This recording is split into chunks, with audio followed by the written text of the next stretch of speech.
Dios los bendiga, soy el pastor Gilberto Gutiérrez de la Iglesia Bautista Orar de México DF. Me da mucho gusto saludarlos en este día 2 de julio 2019. Libres del temor es nuestra serie y estamos en el devocional número 78. No temamos al presente, así le hemos llamado a esta miniserie dentro de la serie global. Estamos estudiando Ageo capítulo 2 versículo 5 y el contexto que le rodea. Dice así, la promesa y también el pasaje en donde se encuentra la demanda de Dios para no temer.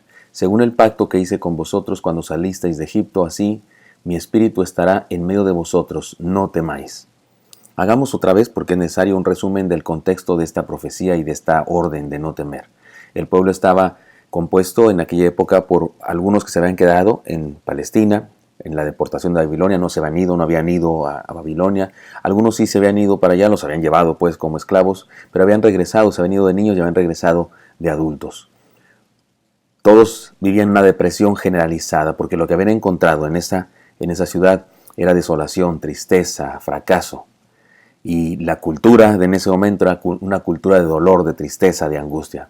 Dios les manda palabra de aliento a través del profeta y les promete que les ha de bendecir y que ha de intervenir poderosamente para restaurarles. Les recuerda el pacto que hizo con ellos cuando los sacó de Egipto y les promete que la gloria de aquel lugar, la gloria de aquella ciudad que algunos de ellos se habían visto, volvería a ser y más grande aún. Y les desafía con todo esto a no temer. Todo esto nos ayuda a encontrar algunas enseñanzas más. No temamos al presente escuchando lo que dice el mundo, mejor escuchemos lo que dice Dios y dejemos de temer, así le hemos llamado a esto. Como dijimos ayer, hay una frase que se repite, ayer y antier, hay una frase que se repite constantemente en este pasaje, dice Jehová o ha dicho Jehová, es decir, su palabra es autoridad.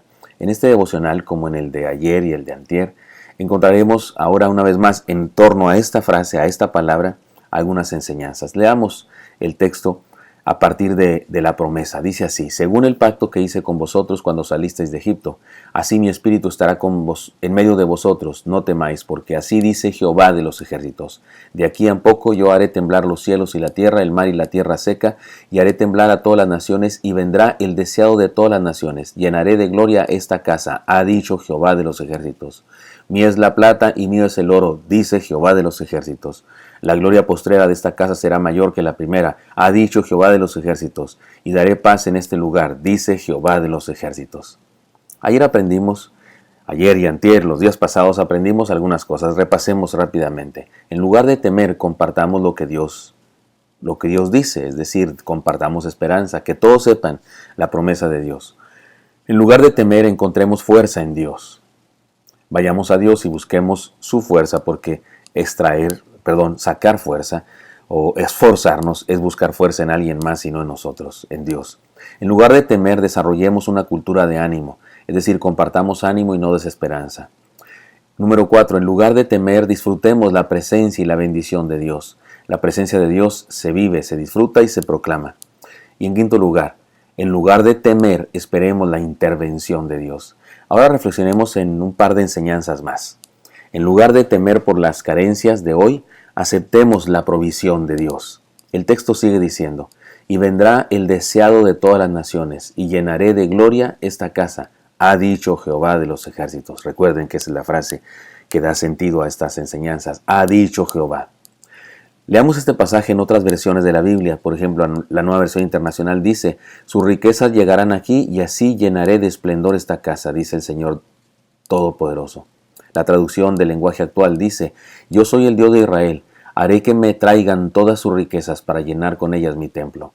La Nueva Traducción Viviente dice, y traerán los tesoros de todas las naciones a este templo, llenaré este lugar de gloria, dice el Señor de los ejércitos celestiales. Como ya dijimos, la frase el deseo de todas las naciones es una expresión que habla de riqueza, pero no en el sentido negativo de ambición materialista, sino en el sentido de prosperidad, es decir, lo que toda nación anhela, prosperidad, en el sentido de contentamiento, justicia, paz social.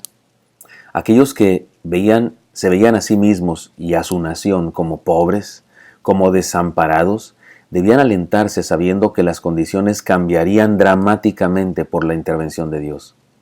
Así que esta promesa es una declaración que promete la provisión divina. Dios les dice que los va a bendecir. Esto nos recuerda entonces, o déjeme aplicar esas enseñanzas para nuestra vida, esto nos recuerda que Dios conoce nuestra situación, no es ajeno a lo que estamos viviendo. Cuando tenemos una necesidad, cuando tenemos carencias, no tenemos derecho a decirle, mira Dios, que no ves lo que está pasando. No tenemos derecho a decirle eso, porque Dios sí mira y sí sabe lo que está pasando. Dios conoce nuestra situación, como conocía la situación de aquel pueblo, así conoce la nuestra. Dios puede resolver toda carencia. Él tiene poder así, truena los dedos y puede resolver toda carencia. Pero Dios tiene un propósito en toda experiencia que nos permite vivir. Él sabe por qué estamos viviendo lo que estamos viviendo y puede usar esa circunstancia para bendición de nuestra vida. Así que debemos y podemos descansar en Dios, sabiendo que ha prometido bendecirnos.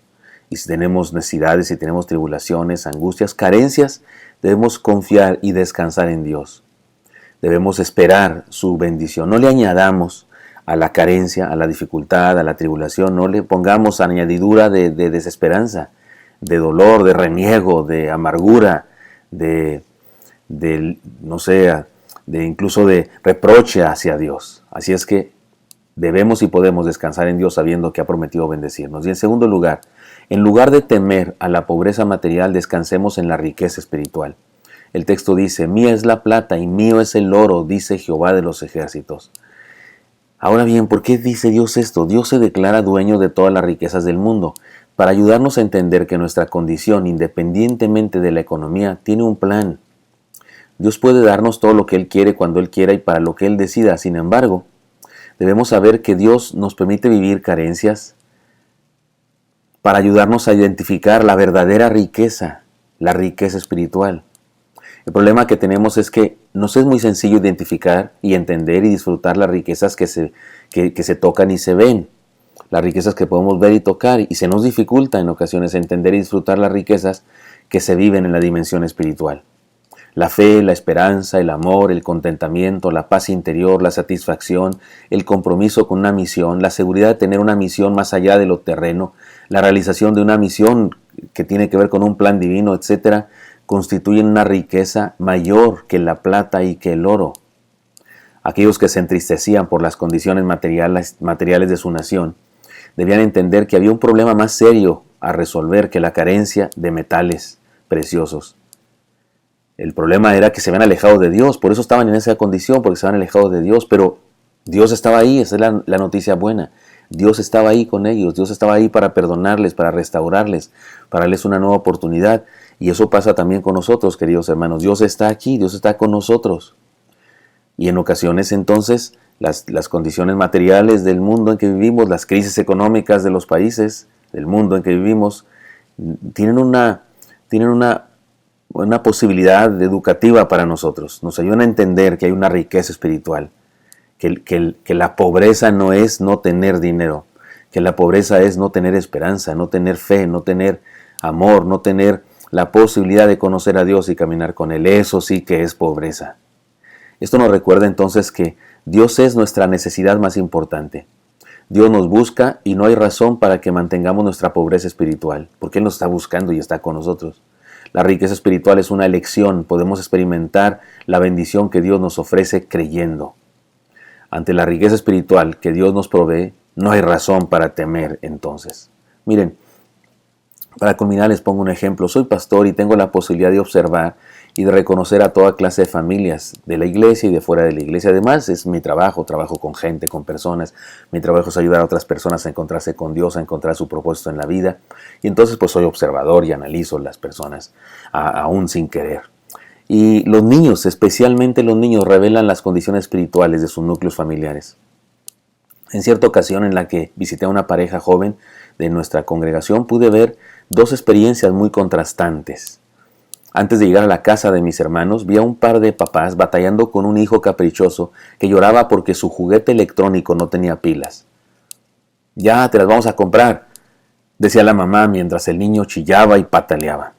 El padre trató de calmarlo diciéndole que si seguía llorando le quitaría el juguete, y el pequeño lloró más y lanzó el juguete contra el piso. Incluso se quebró, salieron cachitos por allá y por acá. Me dio pena y mucha tristeza el espectáculo de capricho, de egoísmo, de desobediencia y de falta de educación. Luego entré a la casa de los hermanos que iba a visitar y mientras platicaba pude ver que su pequeño jugaba con una caja de cartón en la sala de la casa. Se metía en ella, la empujaba, la usaba como protección, como supuesto tanque y como cama. Estaba divertidísimo, hasta sentí ganas de divertirme con él. Cuando le hice una pequeña paloma de papel, porque sé hacer así origami, se dice hacer una palomita de papel, la hago muy a menudo a los niños, y mueve las alas, le jalo la colita y mueve las alas. Es algo muy simple que aprendí a hacer, y resulta que a algunos niños no les importa, les parece cualquier cosa, pero este pequeño le pareció fantástico. Cuando le hice aquella pequeña paloma con la hoja de papel, la tomó como si le hubiera dado yo un regalo costosísimo. Y entonces me di cuenta o recordé que la riqueza no tiene que ver con pesos, tiene que ver con capacidad de disfrutar lo que Dios nos da. La vida, eso es lo que Dios nos da, la vida. Así que hermanos, no temamos por la posible o lo que nos parece pobreza material. Descansemos en la riqueza espiritual que Dios nos da. Espero que esto sea útil para usted y me encantaría encontrarme el día de mañana. Hasta pronto.